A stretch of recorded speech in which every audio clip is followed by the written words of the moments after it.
గులాబీ అధినేత కేసీఆర్ జన్మదినం సందర్భంగా వృక్షార్చన కార్యక్రమాన్ని నిర్వహించనున్నారు. ఈ నెల 17న ప్రతి ఒక్కరూ 3 మొక్కలు నాటాలని మాజీ మంత్రి పీఆర్ఎస్ వర్కింగ్ ప్రెసిడెంట్ కేటీఆర్ పిలుపునిచ్చారు.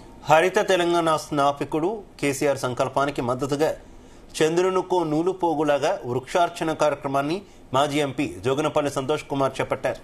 ఈ కార్యక్రమానికి సంబంధించిన పోస్టర్ను కేటీఆర్తో పాటు ఇతర బీఆర్ఎస్ నేతలు విడుదల చేశారు.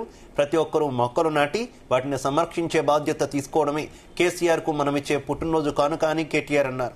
వృక్షార్చన కార్యక్రమం తీసుకున్న సంతోష్ కుమార్ ను కేటీఆర్ అభినందించారు. హరిత సేనలోని సభ్యులందరూ మొక్కలు నాటి అందరినీ ఈ కార్యక్రమంలో భాగస్వాములు చేయాలని కోరారు.